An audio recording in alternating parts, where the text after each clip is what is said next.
खबरों को सिर्फ और सिर्फ 10 मिनट में 50 बड़ी खबरों को। लेकिन दोस्तों, वीडियो को आगे बढ़ने से पहले अगर आप लोगों ने हमारे चैनल को अब तक सब्सक्राइब नहीं किया तो सब्सक्राइब करके नीचे का बेल आइकन को जरूर प्रेस कीजिए। लोकसभा चुनाव में बीजेपी का प्रदर्शन बेहतर नहीं था। इस बार पार्टी बहुमत के आंकड़े से दूर रह गई है। चुनाव में खराब प्रदर्शन के लिए बीजेपी और महामंथन करने जा रही है। बीजेपी ने इसी महीने के अंत में अपने नेताओं की बड़ी बैठक बुलाई है। स्वतंत्रता दिवस को लेकर खालिस्तानी संगठन बड़ी साजिश रच रही है। खालिस्तानी साजिश को लेकर अलर्ट जारी किया गया है। बताया जा रहा है कि 15 अगस्त के दिन ये संगठन दिल्ली में जगह जगह पर खालिस्तानी नारे वाले पोस्ट लगा सकते हैं। महाराष्ट्र में भाजपा के अजित पवार के साथ गठबंधन को लेकर एक बार फिर से सवाल खड़े होने लगे हैं। दरअसल पिछले महीने हुए लोकसभा चुनाव में महाराष्ट्र में भाजपा को भारी नुकसान हुआ है। बीते कुछ दिनों से उत्तर प्रदेश की सियासत में किसी बहुत बड़े बदलाव को लेकर सियासी गलियारों में खूब चर्चाएं हो रही है। चर्चाओं के इसी दौर में उत्तर प्रदेश के उप मुख्यमंत्री केशव प्रसाद मौर्य और प्रदेश अध्यक्ष भूपेंद्र चौधरी की भारतीय जनता पार्टी के राष्ट्रीय अध्यक्ष जेपी नड्डा से मुलाकात हुई। कर्नाटक में कांग्रेस सरकार ने युवाओं को बड़ी सौगात दी है। प्राइवेट नौकरियों में कन्नाड वासियों को 100% आरक्षण देने वाली विधेयक को मंजूरी दे दी है। ग्रुप सी और ग्रुप डी में आवेदन करने वाले को आरक्षण का लाभ मिलेगा। हिमाचल प्रदेश में हाल ही में मुख्यमंत्री सुखविंदर सिंह सुक्खू ने नेतृत्व वाली सरकार ने आयकर दाताओं के लिए 125 यूनिट तक मुफ्त बिजली की छूट को खत्म किया है। बीते दिनों बांग्लादेश में सरकारी नौकरियों में आरक्षण को लेकर भड़की हिंसा में 6 लोगों की मौत के बाद वहां के शिक्षक स्थानों को अनिश्चितकाल के लिए बंद कर दिया गया है।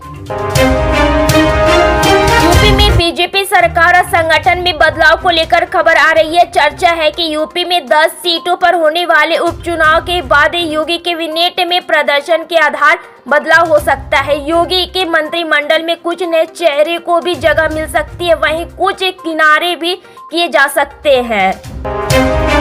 पश्चिम बंगाल में बीजेपी नेता शुवेंदु अधिकारी ने चौंका देने वाला बयान दिया। इसके साथ ही उन्होंने बीजेपी के सबका साथ सबका विकास नारे को भी बदलने की जरूरत बताई है। शुवेंदु अधिकारी ने कहा, हमें सबका साथ सबका विकास की बात करने की जरूरत नहीं है।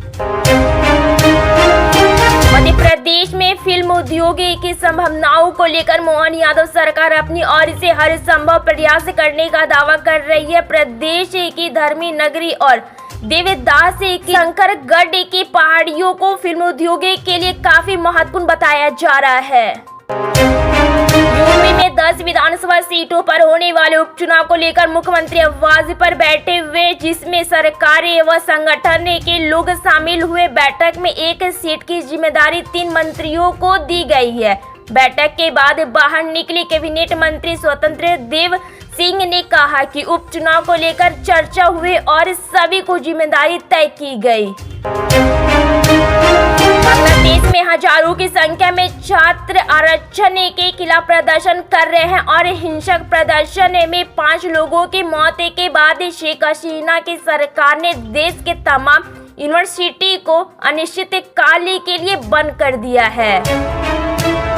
दिल्ली की बुराड़ी में बनाए जा रहे केदारनाथ जैसे मंदिर के विरोध में जारी अपने आंदोलन को केदारनाथ धाम के तीर्थ पुरोहितों ने उत्तराखंड के मुख्यमंत्री पुष्कर सिंह धामी के आश्वासन पर बुधवार को स्थगित कर दिया। वित्त मंत्री निर्मला सीतारमण इस बार का बजट 23 जुलाई 2024 को पेश करेंगी। मोदी सरकार के तीसरे कार्यकाल के पहले बजट में मिडिल क्लास को राहत देने की उम्मीद की जा रही है।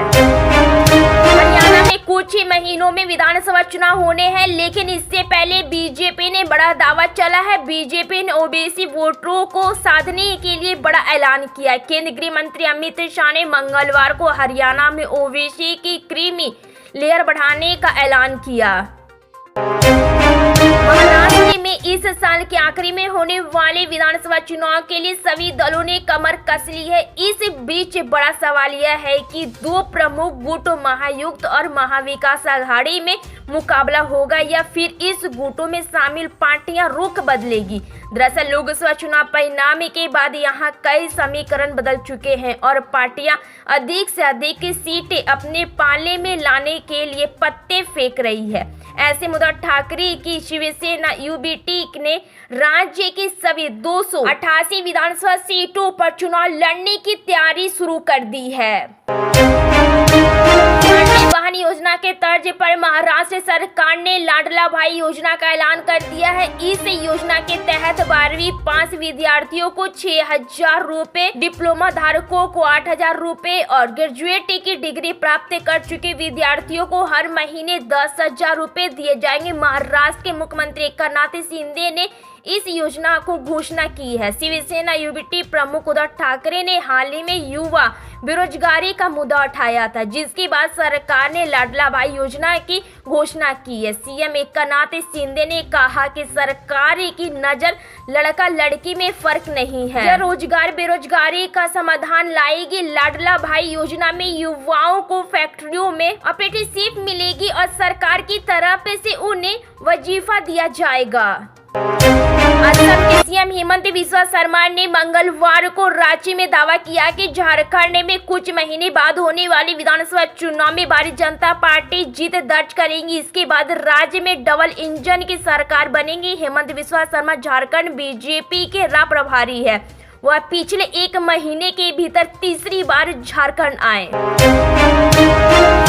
उत्तर प्रदेश के मुख्यमंत्री योगी आदित्यनाथ विधानसभा की 10 सीटों पर होने वाले उपचुनाव को लेकर एक्शन में है। वह ताबड़तोड़ बैठक कर रहे। उन्होंने बुधवार को मंत्रियों के साथ बैठक की, जिसमें मुस्लिम उम्मीदवारों का मुद्दा भी उठा है। मीटिंग में इस बात पर चर्चा हुई कि क्या मुस्लिम बहुल विधानसभा सीट पर मुस्लिम प्रत्याशी उतार सकते हैं। मध्य प्रदेश के मुख्यमंत्री मोहन यादव पूरी ताकत के साथ प्रदेश के विकास में लगे हुए। हाल ही में सीएम मोहन यादव छिंदवाड़ा जिले के अमरवाड़ा कृषि उपज मंडी प्रांगण में आयोजित कार्यक्रम में शामिल हुए। यहां उन्होंने 127 करोड़ रुपए से अधिक के विकास कार्यों का भूमि पूजन और लोकार्पण किया। इस दौरान कार्यक्रम को संबोधित करते हुए सीएम मोहन यादव ने बताया कि मध्य प्रदेश सरकार जल्द ही अलग अलग विभाग में 2 लाख नई भर्तियां निकालने वाली है। इसके अलावा राज्य सरकार विद्यार्थियों की प्रतियोगी परीक्षा की तैयारियों में भी मदद करेंगी। योगी आदित्यनाथ को लोकसभा चुनाव में बीजेपी के खराब प्रदर्शन को लेकर घेरने की कोशिश जारी है। योगी आदित्यनाथ के राजनीतिक विरोधी हद से ज्यादा सक्रिय हो गए हैं। वो अपने हिसाब से विरोध को आउट करने की कोशिश कर तो रहे हैं, लेकिन मामला करीब करीब बेकाबू लगने लगा है। यूपी के मुख्यमंत्री योगी आदित्यनाथ अपने तरीके से बीजेपी कार्यकर्ताओं और नेतृत्व को ये समझाने की कोशिश कर रहे हैं कि जो हो चुका है उसे भूलकर आगे की तैयारी में जुट जाने चाहिए। बीते बातों को तो बदला नहीं जा सकता, लिहाजा आने वाले चुनावों की तैयारी करनी चाहिए। नीति आयोग की नई टीम का गठन हो गया है। मोदी सरकार के 2 कार्यकालों से इतर इस बार एनडीए के सहयोगी दलों की नीति आयोग में एंट्री हुई है। बीजेपी के दिग्गज नेताओं के अलावा सरकार में शामिल टीडीपी, जेडीयू, जेडीएस, हम लोपन और कोटों के मंत्रियों की नीति आयोग में जगह दी गई है।